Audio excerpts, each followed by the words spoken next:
Hello everyone, this is Alwin Ignacio, the diva that you love. I'm together with my kaibigang bonggang-bongga. Glency Bongga! This is The Kitty Show, ang tarian at halaking showbiz edition. And of course, hindi namin pwedeng palagpasin. Correct. At talagang dapat pag-usapan ang katotohanan na ang The Voice Kids ay naging bonggang-bongga ang rating nung unang-unang itong pinalabas First a episode. week ago.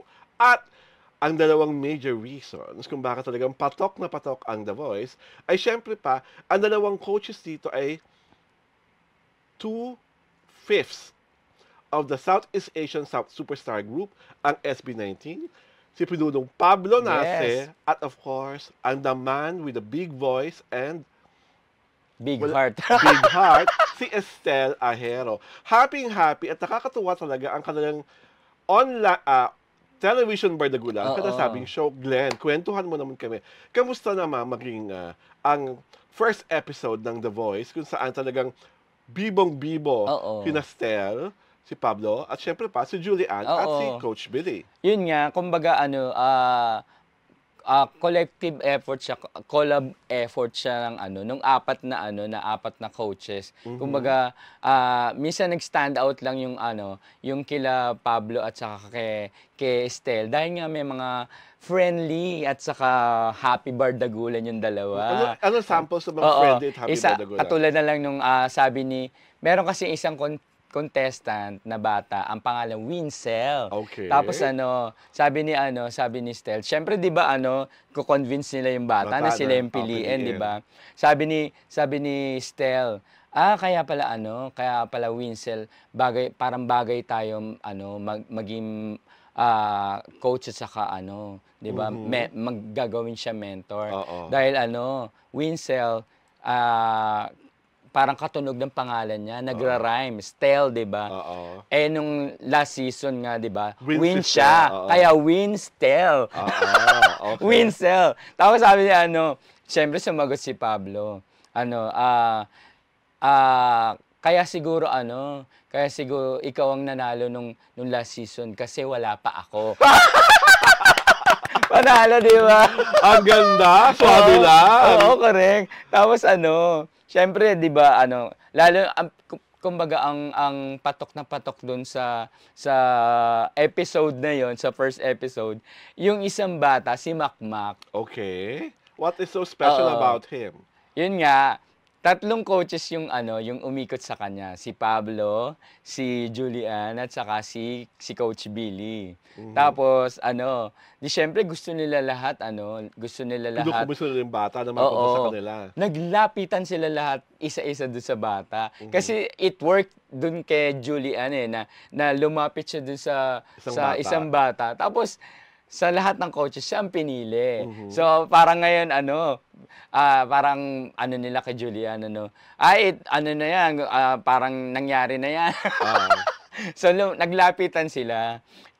Anong nangyari? Si Stel din lumapit kahit hindi naman siya umikot. Kasi kumbaga nakyutan din naman siya doon sa bata. Tapos sino nang pipiliin mo sa aming coach? Tapos sabi ng bata, ang pipiliin kong coach ay si Coach Stel. Di ba di pwede yun? Yun nga, hindi naman siya umikot, di ba?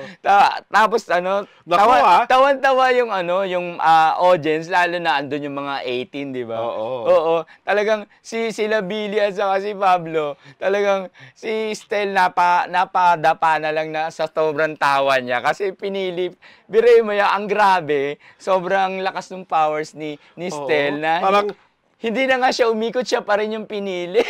Oo. Alam mo, ngayon ko na na-realize talaga, kids can tell. Pag si Stel, can tell talaga may pasok lang. Ang feeling ko kasi, ang mindset na nung bata, si Stel ang pipiliin niya talaga. Kaya lang hindi umikot si Stel. Hindi nga umikot. So kayo napunta yung bata? Eto nga, hinihila si Stel ni Billy at saka ni Pablo. Parang, punta ka na doon sa likod. Para hindi umikot, ikaw pa rin ang pinili, ganyan. Eventually, napunta si Makmak sa kapatid naman ni Stel sa SB19 na si si Pablo. Pero kaya Tuwan-tuwa si Pablo, talaga napasayaw pa siya, di ba? Pero kaya na just say this, gwapong-gwapo ako kay Pablo. Nung napapanood ko yung mga teasers ng show, napaka-telegenic niya pala. Correct, oo. At siya talaga yung... Iba yung ano, no? Iba yung look. Dating niya ngayon. Saka siya pala talaga yung lalaki. Ito ha, huwag kayong magagalit sa akin, 18. Siya talaga yung totoong yung parang magandang lalaki. Di ba? Yung lalaki ng maganda. Di ba? Ay, ang ganda-ganda, pero lalaki. Di ba? Kaya sabi ko, napaka-kind ng television, camera sa kanya. At lalo siyang gumaganda. Nakakainis ka, Pablo. Bakit? Nainis lang ako doon sa may mga nagko-comment na ang baduy daw magdamit ni Pablo. Syempre hindi naman papatalo yung mga di ba? Hindi sa akin kasi mga nagmamahal kay Pablo na syempre pinunong Pablo has a really different kind of fashion sense. If you have been following his career ngayon po, correct. Parang bordering on the androgynous ang mga outfits na pinunong Pablo. Bisa po nagpapalda siya, nakapantalon sa loob. Tapos very soft yung mga materials na ginagamit niya. So sa mga nababaduyan, may alam sa fashion, yung totoo. Yung totoong totoo. Alam niyo po, nag-evolve na ang fashion sa panlalaki at sa pambabae. Yung ibang babae gustong-gustong sinusuot panlalaki.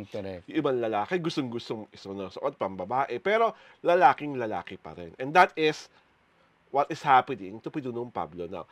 And I see na as this show progress, parang mas tataas pa ratings ito. What can you say about that? Yes, oo. Ako din. Kasi iba yung vibes na nabibigay ng bawat coach. Kumbaga kahit na may mga bardagulan sila during the pilian, siya good vibes na bardagulan. Competitive pero healthy. Oo. Na wala yung maiinis, wala yung walang pikunan. Oo, wala mapipikon dun sa biruan nila, 'di ba? Yun yung I think magandang dagdag yun sa At I'm sure na hindi ma-off yung mga nanonood. At I'm sure mga may ship na Pabstel. Happy. Correct. Okay, mag-deny, don't tell a lie. I'm sure happy kayo na marami talagang exchanges si Pablo at si Stel. Nalitaw talaga ng malalim ang kanilang friendship. Diba? So, that's a very, that's also another bonus to make the Voice Kids more interesting. At saka kumbaga, yung may mga nagko-comment kasi na, syempre, first time ng The Voice Kids na mapunta sa GMA, di ba? Kasi dati sa ABS, alam naman natin yun. Sana wag na natin pagkumparahin yung from ABS to GMA. Syempre, yung mga coaches doon, iba naman yung talent as expertise. Yes, saka iba yung yung atake, iba yung approach nila. Kumpara dito sa mga bagong coaches. Sa present set of coaches. Saka talaga hindi na po mapapalabas ang buong prangkisa ng The Voice sa ABS-CBN Studios. Lahat po ng The Voice Generation, The Voice Kids, The Voice Teens, The Voice, kung ano pang The Voice, puro po sa GMA7 na maipapalabas. At hanggang nandiyan po ang mga manonood, andyan ang mga advertiser, patuloy na mamamayagpag ang kahit anong version ng The Voice sa GMA7. Siguro magbabago ang mga coaches, we can never tell na sa the next The Voice, kung itong apat pa rin to, iba na naman. But what we have right now, let's enjoy it. Let's give them the chance to prove themselves. Kasi naman, alam naman natin yung mga iba, di ba, Glenn? Akala mo kagagaling. Saka pati nga yung syempre si Chito kasama dun sa The Voice Generation, di ba? Naiintriga pa ngayon na parang ayaw niya daw makasama yung ibang coaches. Ako hindi po. Si Chito mismo nag-post na nami-miss na actually. Kaya lang, kumbaga in-explain na first and foremost,